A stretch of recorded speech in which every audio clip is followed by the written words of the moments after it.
श्री शिव महापुराण चतुर्थ कोटि रुद्र संहिता 16वां अध्याय महाकाल ज्योतिर्लिंग उत्पत्ति और महिमा वर्णन। ऋषियों ने कहा, हे सूत जी, आप धन्य हैं जो व्यास जी के प्रसाद से सब कुछ जानते हैं। हे भगवान, आपने जो यह दूसरे ज्योतिर्लिंग की कथा सुनाई है उसे सुनकर हम तृप्त नहीं होते हैं, अतः अब तीसरे ज्योतिर्लिंग की कथा को हमसे कहिए।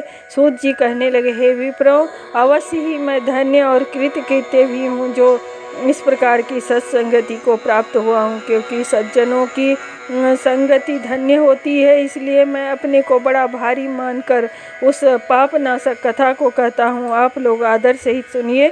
अवंती नामक एक शिव जी की प्रिय नगरी है जो बड़ी ही पवित्र और संसार को पवित्र करने वाली तथा मुक्ति देने वाली है।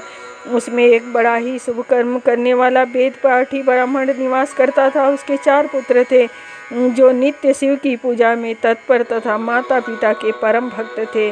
उनमें पहले पुत्र का नाम देवप्रिय, दूसरे का मेधा प्रिय, तीसरे का नाम सुकृत और चौथे का नाम धर्मवाही था, जिनके पुण्य प्रताप से वह नगरी ब्रह्मा तेजोमय हो गई थी। उसी समय वहाँ एक और उत्तम चरित्र हुआ, जिसे ध्यान से सुनो।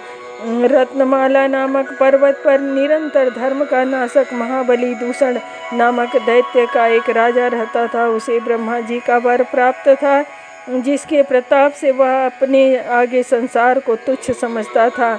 उसने देवताओं को परास्त कर उनको उनके स्थान से निकाल दिया तथा उस दुष्ट ने पृथ्वी पर वेदों तथा स्मृतियों के धर्म को नष्ट कर दिया।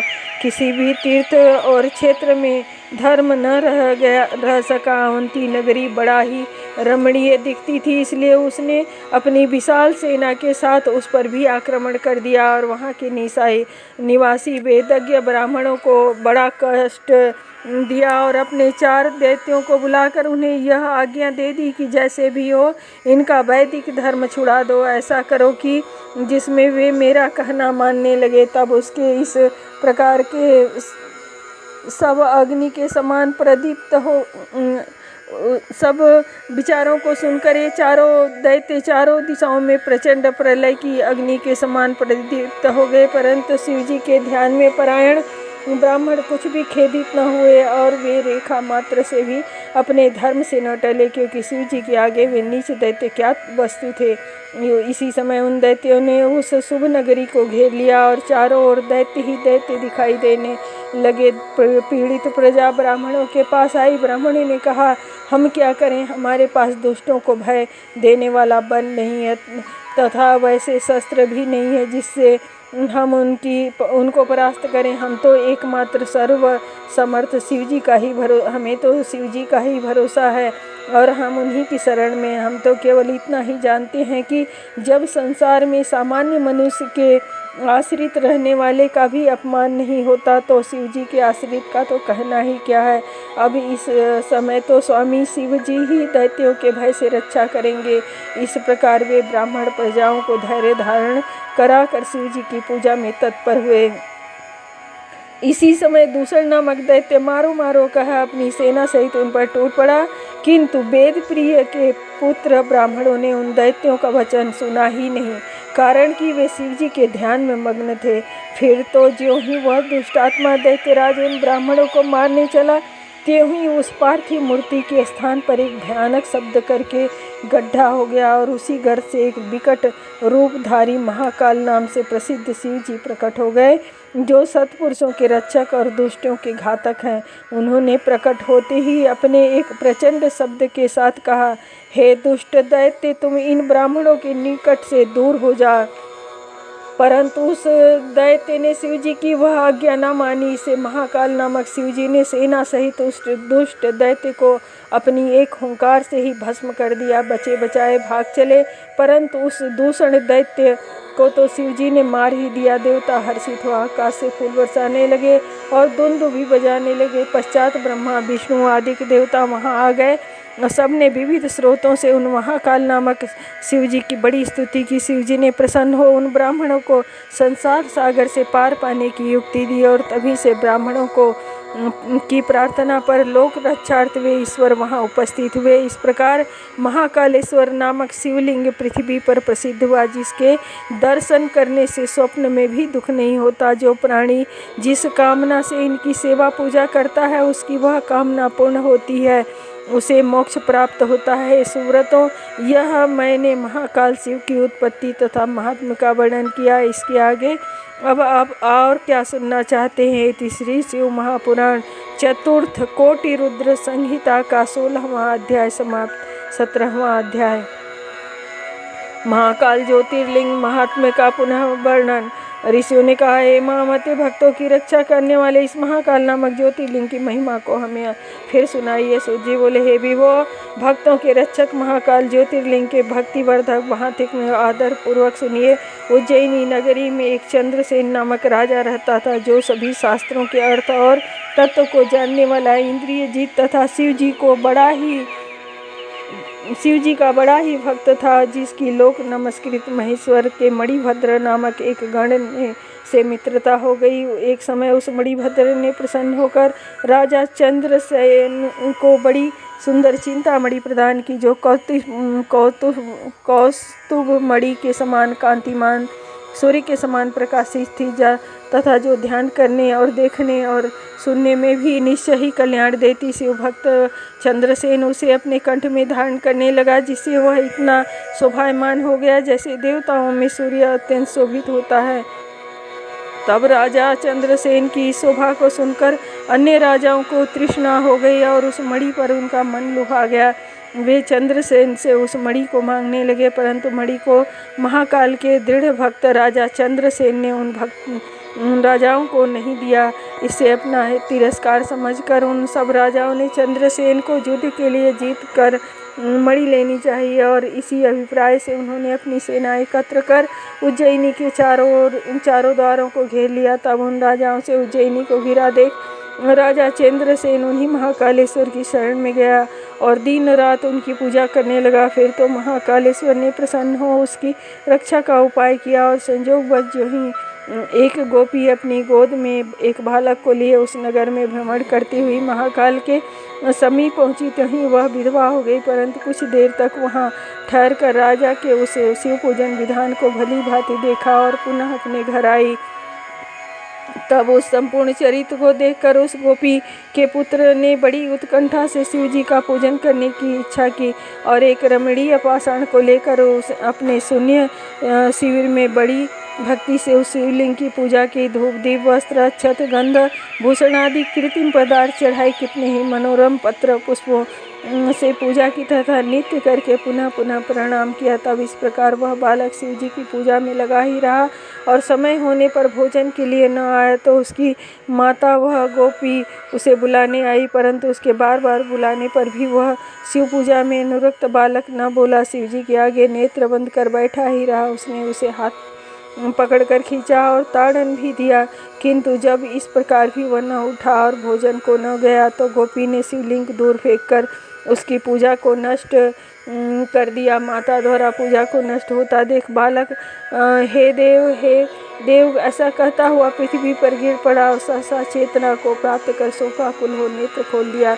फिर तो उस पर उस महाकाल नामक शिव जी की कृपा होते देर न लगी, और उसी क्षण वह स्थान बालक शिव जी का सुंदर शिवलिंग बन गया। और उस बालक ने देखा कि शिव जी की कृपा से वहाँ स्वर्ण में बड़े बड़े द्वार तथा सुंदर कपाट और बंधनवार लग गए हैं। वहाँ बड़ी ही सुंदर स्वच्छ नीलमणि की वेदियाँ शोभायमान हो रही हैं, जिन पर अनेक अद्भुत तप्त सुवर्णों के कलश स्थापित हो गए हैं तथा प्रकाशमान मणियों के स्तंभों से स्फटिक मणि जटित वह भूमि तल शोभित हो गया। और गोपी पुत्र जिस पाषाण की पूजा कर रहा था, वही उसके पूजनों सहित अब कृपा सागर शिव जी के रत्न जटित ज्योतिर्लिंग के रूप में उस मंदिर के मध्य आविर्भूत हो गया। फिर तो इस चरित्र को देखकर उस बालक का मन एक साथ विस्मित हो उठा, और वह क्षण भर के लिए परमानंद सागर में मग्न हो गया।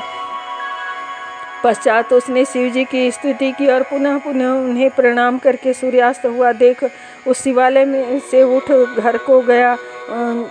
वहीं क्या देखता है कि उसका स्थान इंद्र भवन के समान सुवर्ण में बड़ा अद्भुत शोभायमान बन गया है, जिसमें उसकी माता दिव्य आभूषण से देदीप्यमान साक्षात देववधू के समान स्थित हो कर सो रही थी। जब उस बालक ने घर पहुंचकर सुख से पूर्ण हो शिव के दया की पात्र वाली जो अपनी माता को शीघ्रता से उठाया, तो वह उठकर अद्भुत चरित्र को देख बड़ी ही प्रसन्न हुई तथा अपने पुत्र का आलिंगन करती हुई उसके मुख को गिरजापति शिव की प्रसन्नता को सुनकर प्रार्थना करने लगी।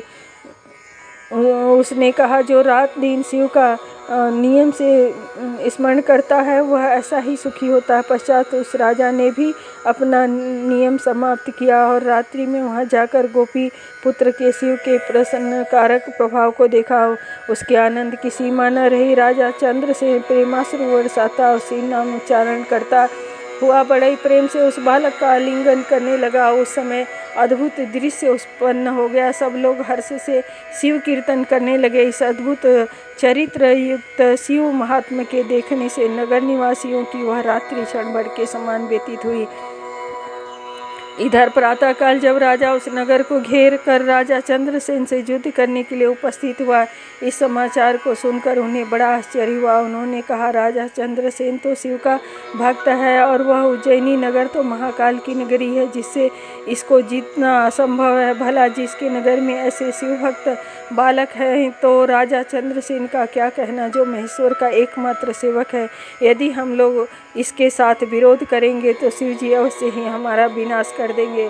अतएव यह तो मित्रता करने योग्य है। ऐसा करने से शिव जी हम पर कृपा करेंगे। ऐसा निश्चय कर उन सब राजाओं ने युद्ध का विचार त्याग महाकाल की नगरी में प्रवेश किया तथा राजा चंद्रसेन से मित्रता कर महाकालेश्वर शिव की पूजा की। इसके पश्चात उन सब राजाओं ने राजा चंद्रसेन के भाग्य की प्रशंसा की और उस दिव्य गोपी के घर गए, जिसका पुत्र बड़ा ही शिव भक्त था। वहाँ भी राजा चंद्रसेन सहित उन सब ने शिव जी की पूजा की और गोपी तथा उसके पुत्र ने सबका स्वागत किया। राजाओं ने प्रसन्न हो उस शिव भक्त गोप के पुत्र को बहुत सी वस्तुएं प्रदान की तथा सभी राजाओं ने संपूर्ण देशों में जितने भी गोप थे उनमें उसी को राजा बनाया। इसी समय वहाँ सब देवताओं से पूजित वानरों के राजा हनुमान जी प्रकट हो गए, जिन्हें देखकर सब राजाओं ने नम्रता से उन्हें प्रणाम किया और उन सब के मध्य में पूजित वानरों के स्वामी हनुमान जी ने उस गोप पुत्र का आलिंगन कर सब राजाओं की ओर देखकर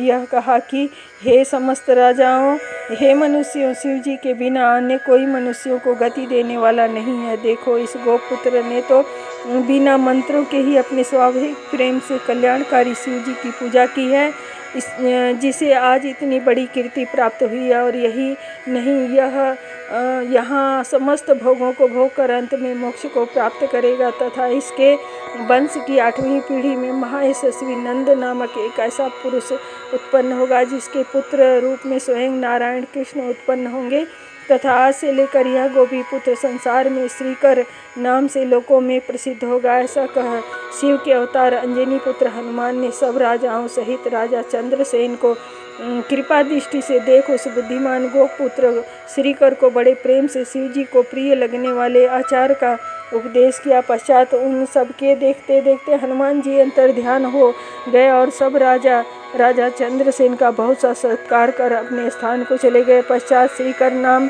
प्राप्त कर उस गोपुत्र ने बहुत से परम तेजस्वी और धर्मात्मा ब्राह्मणों के साथ बड़े प्रेम से महाकाल शिव जी की सेवा की।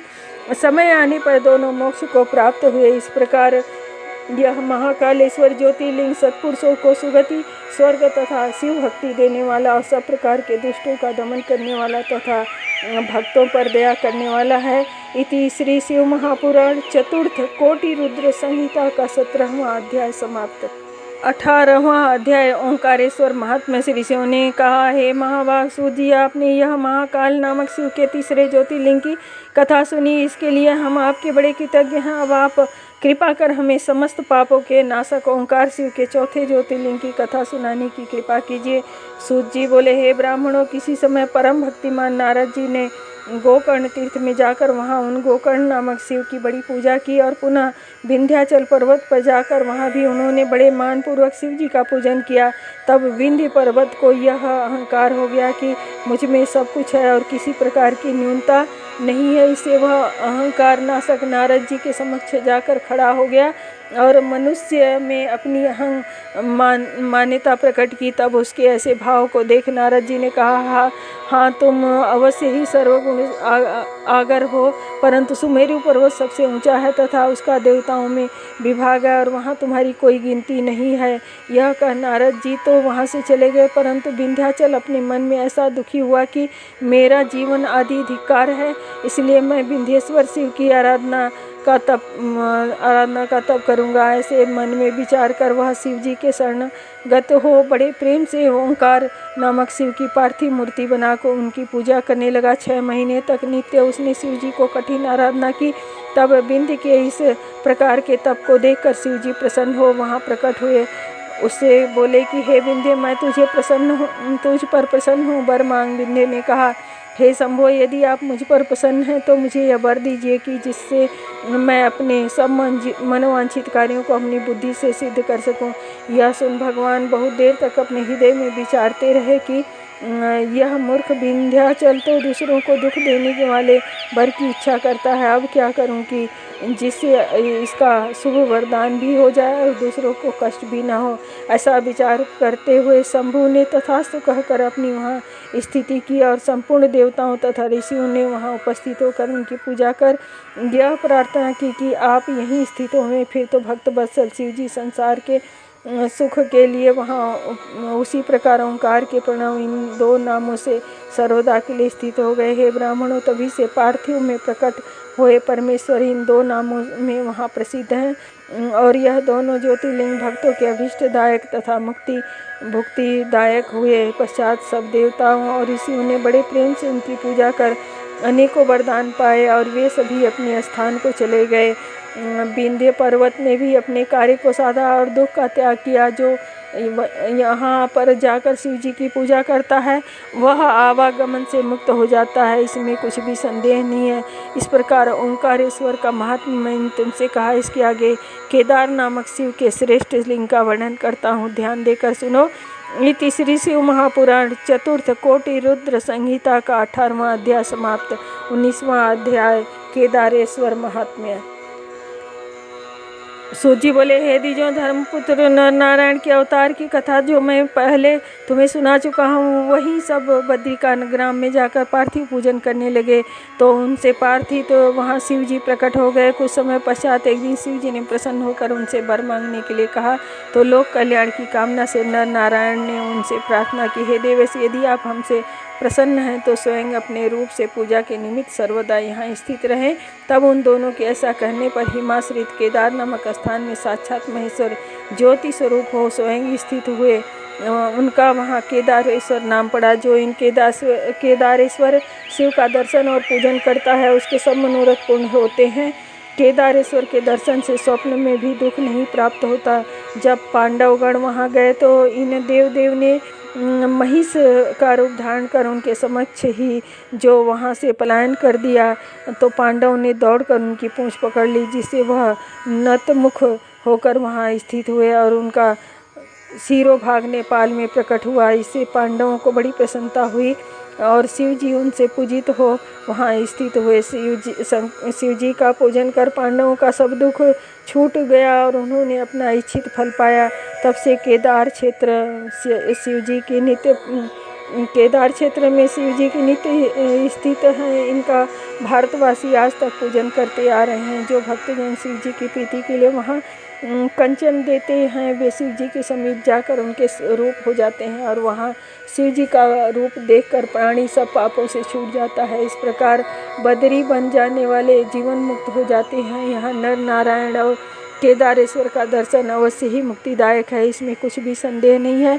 यहाँ जाकर जो प्रेम से केदारेश्वर का पूजन और जलपान करता है उनका पुनर्जन्म नहीं होता है। मुनीश्वरों, आपने जो कुछ पूछा वह सब मैंने कहा। इसके सुनने से निसंदेह पाप दूर हो जाते हैं। तीसरी शिव महापुराण चतुर्थ कोटि रुद्र संहिता का 19वां अध्याय समाप्त। 20वां अध्याय भीमेश्वर ज्योतिर्लिंग मठिया में भीमासुर द्वारा उपद्रव। सूत जी बोले, ज्योतिर्लिंग मठिया में भीमासुर द्वारा किया गया उपद्रव कहता हूँ, जिसके श्रवण मात्र से मनुष्य की सब इच्छाएं पूर्ण होती हैं। काम रूप देश में लोगों की कामना के लिए कल्याण एवं सुख को देने वाले शिव जी स्वयं प्रकट हुए हैं। मुनीश्वरों, जिस कारण शिव जी ने यहाँ अवतार लिया है वह मैं कहता हूँ, सादर सुनिए। हे ब्राह्मणों, पूर्व समय में भीम नामक एक बड़ा वीर राक्षस था, जो सब प्राणियों को दुख देने वाला और धर्म का नाश करने वाला हुआ। वह कुंभकर्ण से करकटी नामक राक्षसी से उत्पन्न हुआ था और अपनी माता के समान ही पर्वत पर राज्य कर रहा था। एक समय जब उसने अपनी माता से अपने पिता का नाम और निवास आदि का परिचय पूछा तो उसने कहा कि तेरा पिता रावण का भाई कुंभकर्ण था, जिसे रामचंद्र ने मार डाला, परंतु मैंने अभी तक लंका नहीं देखी है, क्योंकि तेरा पिता कुंभकर्ण यहाँ पर्वत पर मुझे मिला था और उसके द्वारा मैं तुझे उत्पन्न कर यहाँ ही रह गई। वह मुझे लंका नहीं ले गया। मेरा पिता करकट और मेरी माता पुष्कसी है। जब मेरे प्रिय पति को रामचंद्र ने मार डाला तब मैं यहीं अपने माता पिता के पास रहने लगी। फिर मेरे माता पिता को एक ऋषि ने अपने तप के तीव्र प्रभाव से भस्म कर दिया। उस ऋषि का नाम अगस्त्य है। एक समय जब मेरे माता पिता उसको खाने गए तो उन्होंने भस्म कर दिया। तब से मैं दुखित अकेली यहाँ रहती हूँ। तब उससे ऐसा सुनकर प्रबल पराक्रमी भीम भगवान के ऊपर बड़ा क्रुद्ध हुआ और यह सोचने लगा कि अब मैं क्या करूं। रामचंद्र ने तो मेरे पिता और नाना नानी तथा माता के पिता और विराध को भी मारकर हमको अत्यंत दुख में डाल दिया है, परंतु मैं भी यह निश्चय करता हूँ कि यदि मैं कुंभकर्ण से उत्पन्न हुआ हूँ तो मैं हरि को अत्यंत पीड़ा दूंगा। ऐसा विचार कर वह भीम दैत्य ब्रह्मा जी को प्रसन्न करने के लिए परम तप करने चला। 1000 वर्ष तक उसने कठिन तप किया। उसके तेज से देवता व्याकुल हो ब्रह्मा जी की शरण में गए। अनेक स्रोतों से उन्हें प्रसन्न कर अपना दुख निवेदन किया और यह कहा कि यह राक्षस जो मांगता है वह वर देकर उसे रोक दीजिए, जिससे हम सब उसके प्रचंड तेज से नाश तो न हो। देवताओं का प्रस्ताव स्वीकार कर ब्रह्मा जी उसे वर देने चले। वहां पहुंचकर उससे अभिलषित वर मांगने को कहा। तब ब्रह्मा जी का ऐसा वचन सुनकर उस राक्षस ने कहा, यदि आप मुझ पर प्रसन्न हो तो वर देना चाहते हैं तो मुझ में अपार बल दीजिए। ब्रह्मा जी ने एवमस्तु कहकर प्रस्थान किया और अपने स्थान को आए। ब्रह्मा जी का बल पाकर वह राक्षस हर्ष से अपने घर आया और माता को प्रणाम कर गर्व सहित यह कह सुनाया कि अब मैं इंद्रादि देवताओं सहित विष्णु जी को भी उनके सहायकों सहित मारने का प्रयत्न करूंगा। उसकी माता कुछ न बोली। प्रबल राक्षस भीम ने इंद्रादिक देवताओं को युद्ध में जीत कर उन्हें स्थानाच्युत कर भगवान विष्णु को भी युद्ध में जीत लिया तथा आनंद से रसातल को जीतने चला। तब उसने दक्षिण दिशा में काम रूप के स्वामी को युद्ध में जीता और ताड़न किया। अपने काम रूपेश्वर का कोष सहित सारा सर्वस्व ही अपहरण कर लिया। काम रूपेश्वर शिव जी का बड़ा भक्त था। उसने बड़े बेड़ी से बांध कर एकांत में डाल दिया, परंतु उसने कारागार में ही अपने कल्याण की इच्छा से शिव जी की उत्तम पार्थिव मूर्ति बना नित्य उसका पूजन और भजन आरंभ कर दिया। उसने वहां गंगा जी की बड़ी स्तुति की तथा मानसिक स्नान कर शिव जी का पूजन किया। उसकी पतिव्रता स्त्री दक्षिणा ने भी अपने पति से सीखकर प्रीति सहित वैसा ही पार्थिव विधान किया। इस प्रकार उन दोनों स्त्री पुरुष ने एक भाव से भक्तों के कल्याणार्थ शिव जी की आराधना की। इधर ब्रह्म वरदान से अभिमानी राक्षस यज्ञ के सब कर्म धर्म का लोप कर रहा था। उस दुष्टात्मा राक्षस ने राक्षसी सेना के साथ सब पृथ्वी को अपने बस में कर लिया। स्वयं स्वतंत्र हो उत्तम उत्तम भोगों का भोग करने लगा। उसने इंद्रादिक देवताओं तथा ऋषियों ब्राह्मणों को बड़ी पीड़ा दी और उन्हें उनके लोकों से निकाल दिया। वे सब विष्णु जी को साथ ले शिव जी की शरण में गए। अनेकों स्रोतों से स्तुति कर महाकोशी नदी के समीप शिव जी को प्रसन्न किया। पार्थिव बना सविधि पूजा अनेक स्रोतों सहित क्रम से नमस्कार आदि उपचारों से उनकी पूजा की। तब देवताओं की स्तुति से संतुष्ट हो शिव जी उनसे यह बोले कि हे विष्णु, हे देवताओं, हे ऋषियों, मैं तुमसे प्रसन्न हूँ, वर मांगो, मैं तुम्हारा क्या कार्य करूँ। देवताओं ने कहा, हे देवेश, आप सबके मन की बात जानते हैं, आप अंतर्यामी हैं, आपको कुछ अज्ञात नहीं है। फिर भी हे महादेव, आपकी कृपा से हम आपसे यह कहते हैं कि कुंभकर्ण से उत्पन्न हुआ करकटी का पुत्र बलि राक्षस ब्रह्मा के वरदान से देवताओं को हरनिश पीड़ित कर रहा है। हे प्रभु, हे महेश्वर, आप दुखदाई राक्षस भीम को मारिए और हम पर कृपा कर इस कार्य में विलम्ब न कीजिए। शिवजी ने यह स्वीकार कर देवताओं से कहा कि तुम लोग जाकर काम रूपेश्वर से मेरा भजन करने को कहो और यह भी कह दो कि अब तुम्हारा कार्य शीघ्र ही होगा, तब मैं उसे मारने जाऊंगा। देवताओं ने कामरूपेश्वर के पास जाकर जैसा कुछ शिवजी ने कहा था वैसा ही कहकर उसको हर्षित कर दिया। फिर महर्षियों सहित सब देवता निज स्थान को चले गए। इति श्री शिव महापुराण चतुर्थ कोटि रुद्र संहिता का 20वां अध्याय समाप्त। ओम नमः शिवाय।